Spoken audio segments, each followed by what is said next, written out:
Hey everyone, my name is Woodman Miller, and I am an author, a speaker, a mental health advocate, and an advocate for survivors of mass shootings.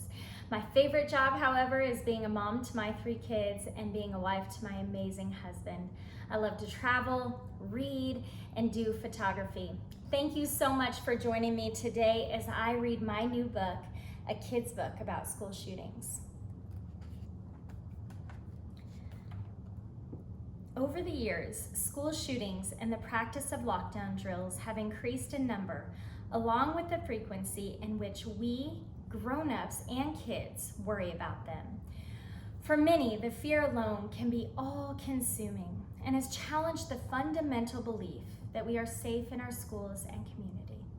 Though it can be an uncomfortable topic to address, kids need grown-ups to acknowledge how difficult it is, even for us, and then offer a safe and healthy place for them to ask questions and navigate their thoughts, feelings, and emotions without judgment. The chances of a shooting at an elementary school remain infinitesimally small, and grown-ups have the responsibility to not only teach kids how to respond appropriately to potential danger, but more importantly, to assure them of their safety and call attention to their bravery and resilience. It's important to teach kids that even if they're unable to control the circumstances around them, they can develop tools that will allow them to feel safe within themselves by practicing some of the techniques in this book, as well as using some of your own. So let's move bravely forward together. Have you ever heard of a school shooting? Maybe on the news or at school. Maybe you've heard the grown-ups around you talk about it at home. A school shooting is when someone goes into a school with a plan to hurt or kill people with a gun. You might be wondering, why would somebody do this? Well, there's no good reason, and we don't really know why. Maybe that's something you can talk about with your grown-up and try to understand together. My name is Crystal. When I was a kid, there was a shooting at my school. I was 16 years old and a junior in high school.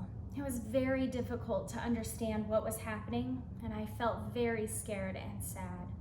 Even after it happened, I was still scared and sad for a long time.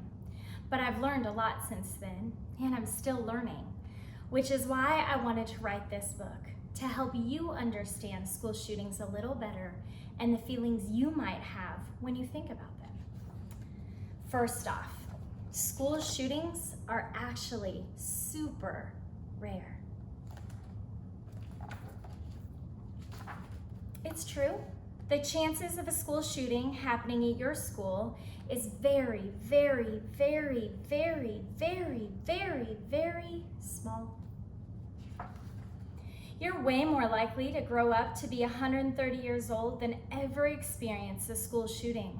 I know it may feel like they happen more often, but that's because we hear about them all the time.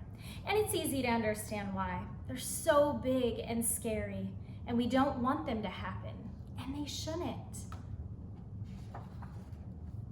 But just because school shootings happen, it doesn't mean it's going to happen to you. And worrying about it all the time takes away from you being able to enjoy yourself and make happy memories. However, it's a good idea to have a plan in case of a school shooting to make sure you are safe. The same way that you wear a helmet when you ride your bike in case you fall, or wear a seatbelt when you're in the car in case you're ever in an accident. It doesn't mean it's going to happen. But if it ever does, you'll understand what's happening and have the tools to help keep you safe. That's why your school may have a plan that you've talked about in your class and maybe even practiced. This is called a drill, an active shooter drill or a lockdown drill. That will look a little different for every school, but know that it's not meant to scare you. It's there as a tool to help you in case of an emergency. Some of the things you may do during a drill are lock the doors, turn off the lights, and get very quiet. But remember that grown-ups are in charge of making the plan. You don't have to worry about that. Those could be your teachers, principals, parents, or other people in charge. It's your job to just be a kid. And pay attention to the grown-ups' instructions so you'll be ready in case of an emergency. That being said, it's okay to feel afraid. Or worried, sad, mad, frustrated, confused, panicked, out of control, anxious, restless, stressed, angry, or any other emotion you can think of. Emotions are something that you feel in your head and your body at the same time. That's why they can feel a bit overwhelming sometimes. Or you may feel none of these at all, or all of these at once. It's okay. That's so normal. You're not alone. The idea that a school shooting could happen can cause a lot of emotions. No one can tell you how to feel, because your emotions are true for you and their job is to protect you and keep you safe. That's why it's important to listen to our emotions, but we don't have to let them control us.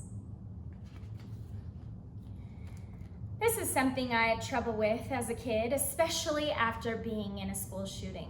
It took me a long time to learn that my emotions, they don't get to tell me what to do.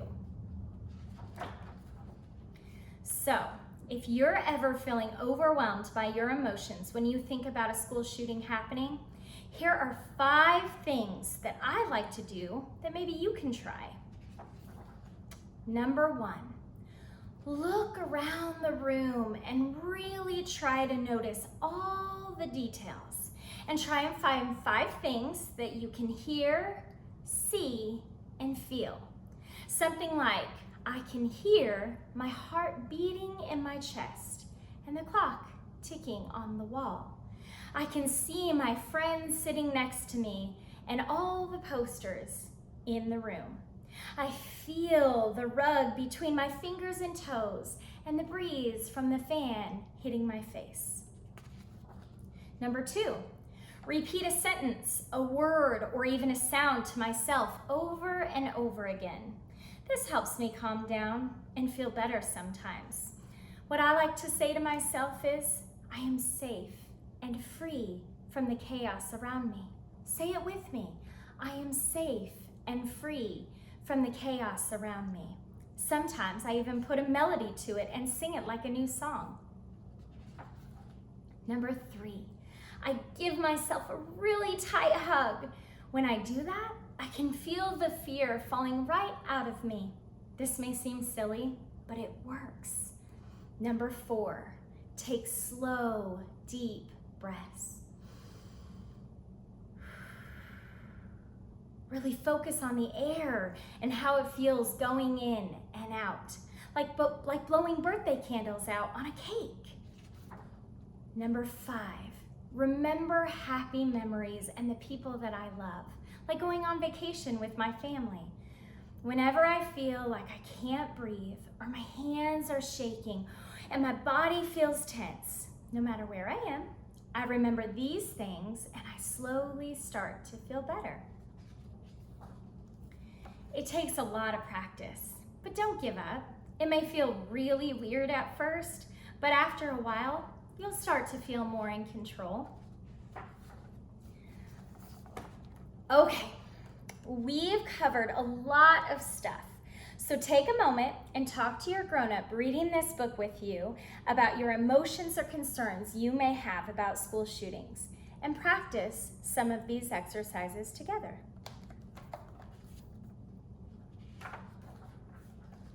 Welcome back. How'd it go?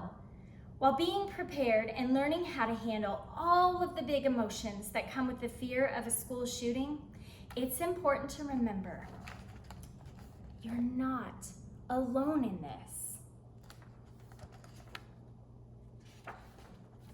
You can use your voice to express yourself and let other people know how you feel. But you can also use your voice to make a change in your school or community or even the world.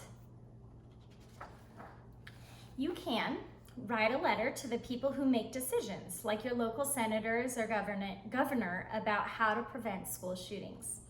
You can talk to your grown-up about a plan in case anything like this should happen, so you both know what to do. You can ask for more support from people who are experts in dealing with school shootings, like a school counselor. And if somebody tells you that they want to hurt you or someone else, please tell a grown-up. You should always reach out to a trusted grown-up when something doesn't feel safe. And so much more. Maybe you could get together with your classmates and grown-ups and see what you can come up with. If there's anything I've learned from my own experience, it's that your voice matters. Your emotions, your experience, you matter. And you don't have to live in fear.